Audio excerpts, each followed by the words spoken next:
réforme. Dans la presse, on peut lire que l'objectif, c'est notamment de simplifier la vie du public. On aime le principe. Qu'est-ce que ça implique? Grégory Pratt est expert en gestion des matières résiduelles. Il est avec nous. Bonjour, M. Pratt. Bonjour. À partir du 1er janvier, donc, ça vient vite, qu'est-ce qui va changer? Et si je comprends bien, là, c'est à la grandeur du Québec. Oui, en fait, ça, c'est un point extrêmement important, c'est que c'est fini les subtilités régionales. Hein? Donc, ça va être la même chose pour tout le monde. Contenant, emballage, imprimé, ça va au bac bleu. C'est simple comme ça. Donc, plus de... Donc, ça, c'est une révolution. Là. Plus ça. de plastique numéro, puis de ça s'étire, puis tout ça. Super simple. Contenant, emballage, imprimé, on met ça au bac. On veut des exemples concrets de ce qu'on ne pouvait pas mettre. Peut-être qu'on ne le savait pas, remarquez bien, là, mais on ne pouvait pas jusqu'au 1er janvier, on ne peut pas le faire actuellement, mais qu'on va pouvoir mettre et pêle-mêle en plus, comme vous le dites. Bien, des exemples super simples, par exemple, les fameux emballages qui ne s'étirent pas. Tu sais, les sacs de chips, les emballages de bar-tente, tout ça, on va pouvoir mettre ça dans le bac bleu. Puis d'ailleurs, une autre chose, j'ai dit bac bleu, puis c'est important parce que là, je vois l'image des bacs verts. Ouais. Maintenant, partout à travers le Québec, ça va être un bac bleu. Donc, il n'y aura plus de mélange de savoir, ah, mais là, ici, la poubelle est verte, là-bas, le recyclage est vert, bon, tout ça. Ça va être partout bac bleu. Donc, vraiment, ça va être des contenants, emballages imprimés, une seule question super simple à se poser. Puis le reste, ben, c'est le système qui va le gérer. Et là, est-ce que dans les municipalités, les bacs vont changer les bacs des citoyens? Il me semble que c'est toute une tâche. Oui, c'est une tâche herculéenne, je dirais. Ça va se faire graduellement. C'est ce que j'ai compris du système. Donc, tranquillement, ça va être remplacé par des bacs bleus partout. Et, ils ont commencé, Bac Impact, la publicité a commencé partout, hein, contenant, emballage, imprimé, c'est tout. Donc, c'est la première question à se poser. Et ça, l'avantage d'accepter les nouvelles matières dans le bac, c'est qu'on va pouvoir créer un gisement. Donc, avoir assez de matière pour pouvoir éventuellement trouver des débouchés, développer des marchés. Il s'est passé exactement la même chose avec les papiers dans les années 80. Il a fallu avoir beaucoup de gisements pour développer un recyclage de papier québécois. Donc, la démarche, elle est noble, elle est saine, elle est brillante. En tout cas, moi, je trouve que c'est une véritable révolution. Je ne suis pas tout seul qui le dit. Ça a été écrit d'ailleurs dans les journaux. Et je pense que c'est une révolution. On fait le pari que ça va fonctionner, tout le monde ensemble, on va travailler dans le même sens. Je voyais entre autres les pots de yogourt individuels.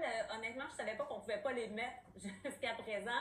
Mais là, on va pouvoir le faire. Quand vous parlez, de déboucher, là, des sacs de chips, comment ça peut être recyclé? Qu'est-ce que ça va pouvoir devenir quand tout le monde va mettre les sacs de chips finalement en même temps dans leur recyclage? Ben, en fait, c'est ça le défi.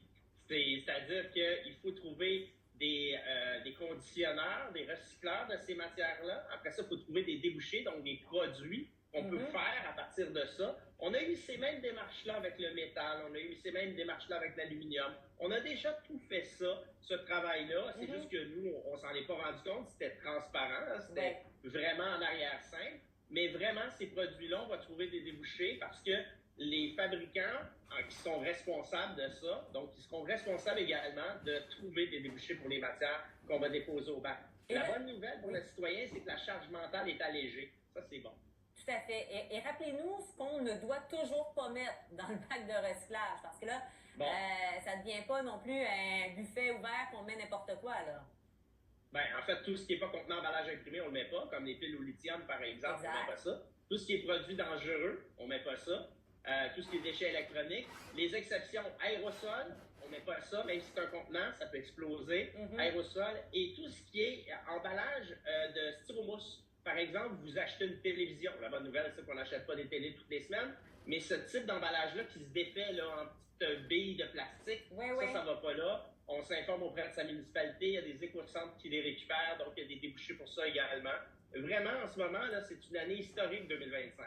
Il nous reste 30 secondes, malheureusement, parce que j'aurais passé plus de temps à vous parler. Rappelez-moi. Oui, on va se rappeler, c'est sûr.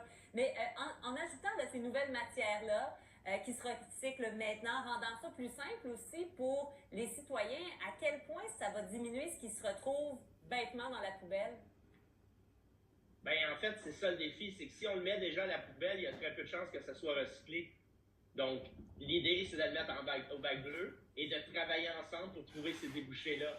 Donc, c'est sûr que si on le jette, on a très peu de chance. On le voit d'ailleurs avec les contenants consignés. si on les jette, ben, très peu de chances qu'ils soient recyclés. Donc, plus on fait confiance au bac bleu, plus on travaille en équipe, plus on a de chances de pouvoir recycler la matière ici et localement.